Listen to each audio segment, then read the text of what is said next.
There's a recession coming, and instead of buying stocks, I bought a Porsche. 2005 Porsche Boxster S. Okay, well, it definitely has the smoking Porsche Boxster issue. I'm about to take this car for a quick test drive, my first test drive after I already bought it. Not recommended. The hood doesn't stay up. That's really gross. You generally don't want to see parts disconnected in your car. These cars are always projects. She is completely dead. That's probably not good. Somebody just broke this panel off here, and now it doesn't stay. A bunch of these fuses were wrong, a bunch of them were blown. The problems continue to stack up with this car. All that's water. The dealer 100% failed to disclose to me that this car had serious water ingress, and now we're gonna have to chase this gremlin and figure out why this car is leaking water, and hopefully we can stop it before it destroys the very expensive control module that is located under this seat.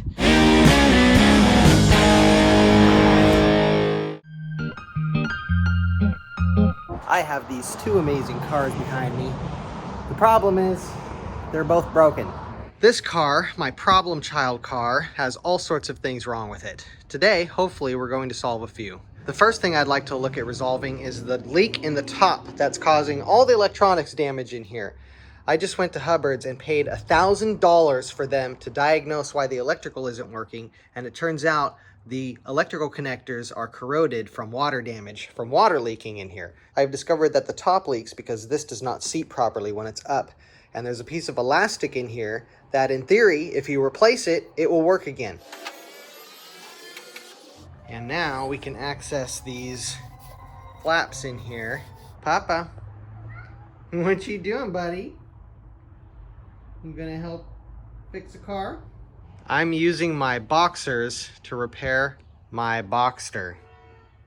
Okay, so what I have here is a pair of old Boxsters. Oh my gosh. Take two.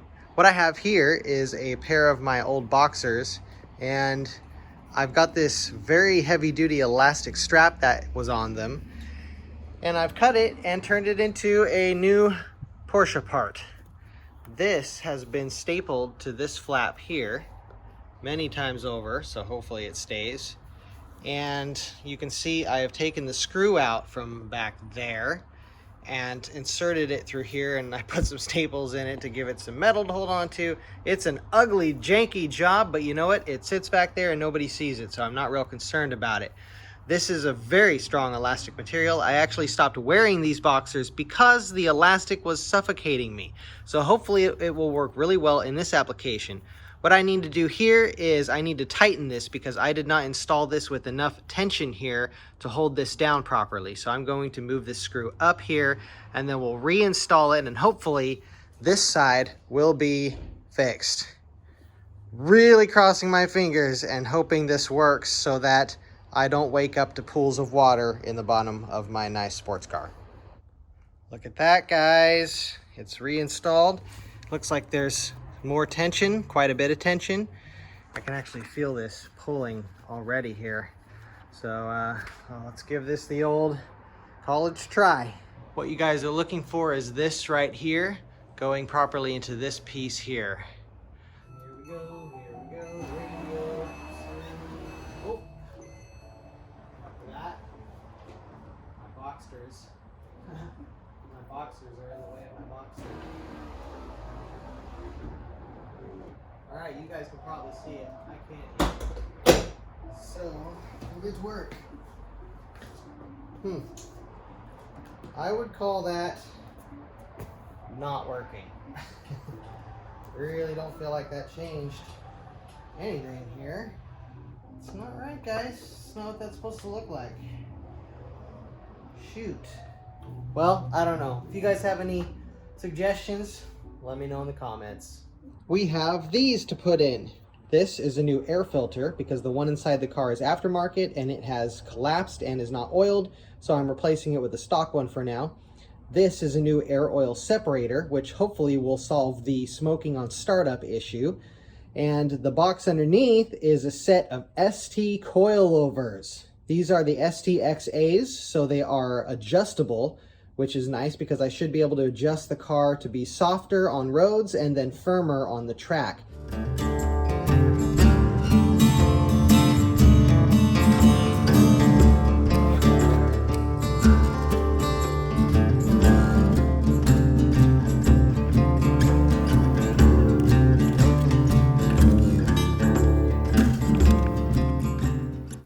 That is one dirty 3.2 6-cylinder engine, I tell you what. I'm gonna get a rag and wipe some of that off. This here is a 3.2 liter flat 6, and this unit right here is the AOC, Air Oil Separator. And when these go bad, the car will smoke on startup because oil will get in there and the engine will burn oil. So what we're gonna do is we're gonna replace that. We're also gonna replace what's inside of that compartment there, which is the air filter. So let's do that first because I know that will be easy and this will be not easy.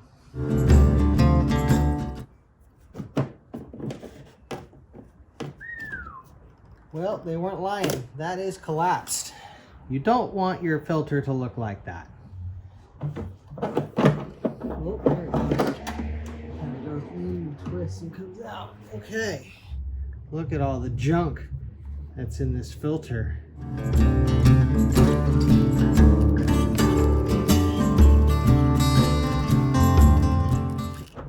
You're almost home. Almost there, buddy. Yes. Yes.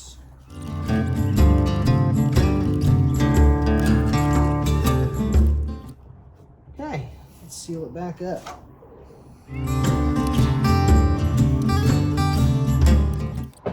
New air filter. Okay, after much fighting, I got the AOC out, and as you can see, it's just dripping in oil. It is a mess. Here is our new AOC, and we have the old hose from the previous one. We're just gonna go ahead and pop this in there.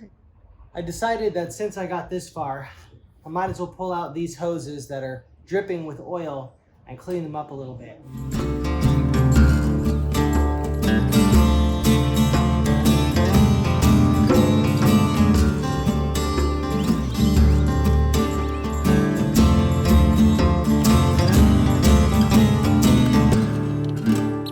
Look at that gunk. Oh my gosh, that is just nasty.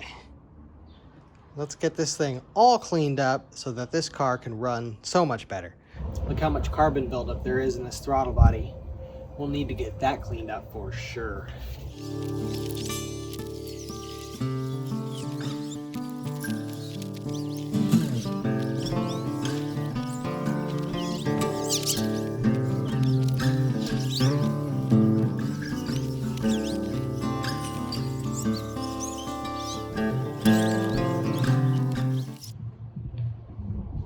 Now that's what you want your throttle body to look like. Nice and clean. Sheesh. Yeah, buddy. This is gonna make this car respond so much better, I believe. All right, we have cleaned this nicely. It's nice and dry inside.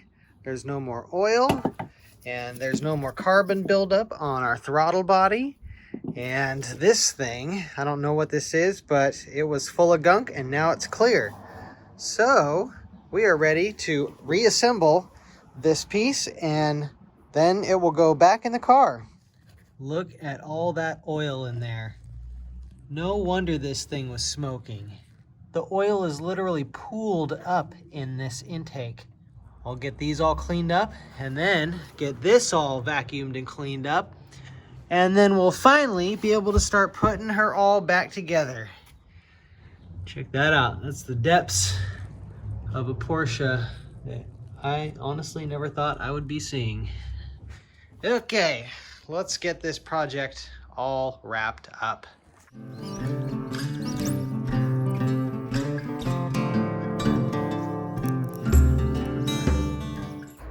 Bottom hose is on. Bottom side hose is on. Other side hose is on. All we need is to put back on the intake piping. Let's get her in.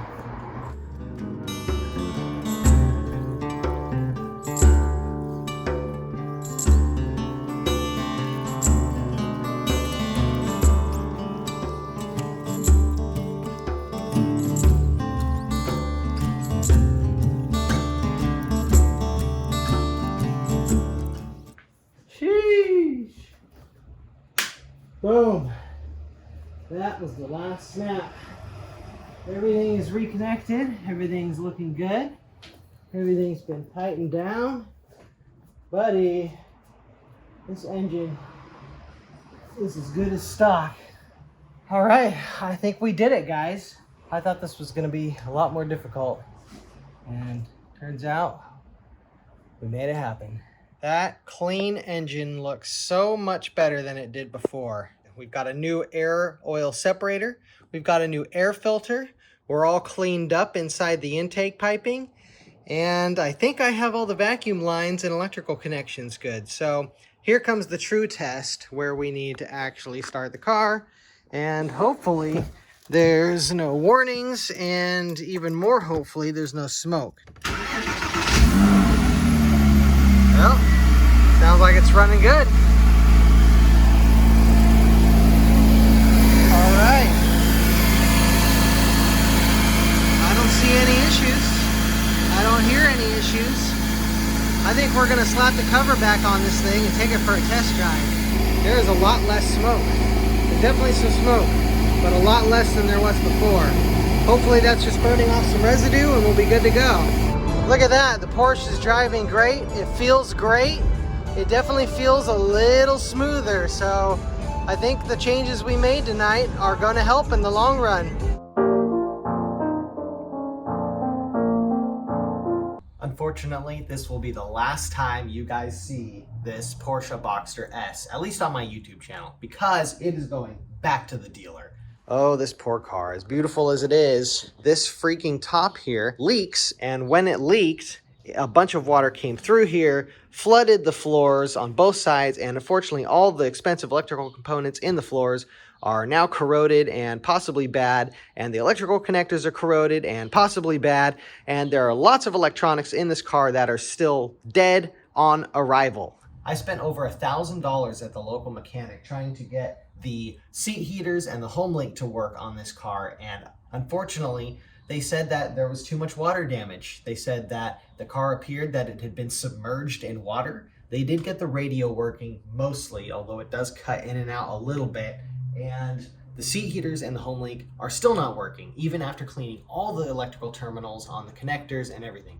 Basically, to fix this was a big fat question mark as far as how many dollars I was going to have to throw at it. They didn't know if they were even going to be able to fix it. I decided to stop throwing money at it, and luckily for me, the dealer was willing to take it back since it had so many undisclosed and hidden problems. It is a sad day though, because it was fun driving a 6-speed Boxster S while I had it, even though I didn't get to drive it very far. Honestly, I'm not going to miss this car. After having this car and paying more for it than I did for my SL, I would way rather have my SL.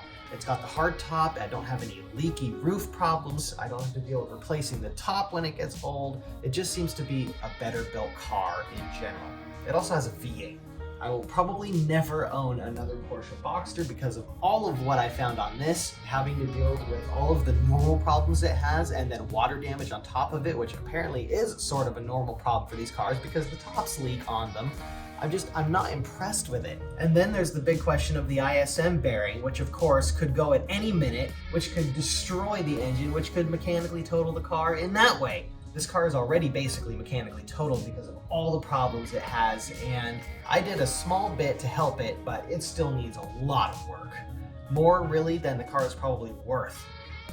If that engine went, it'd be game over. Now what won't change is my appreciation and enthusiasm for these types of vehicles.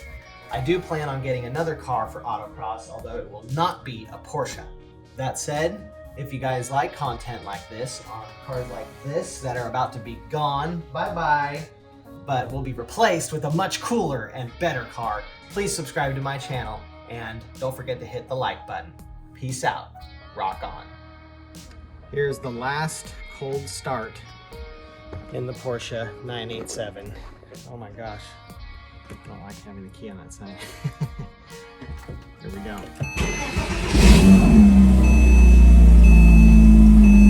She starts up good. Let's take her to the woodshed. I just started it and it is not smoking. No smoke at all. So that's great. She's running real good now. At least at least the next owner will get to enjoy all the hard work that I've put into it.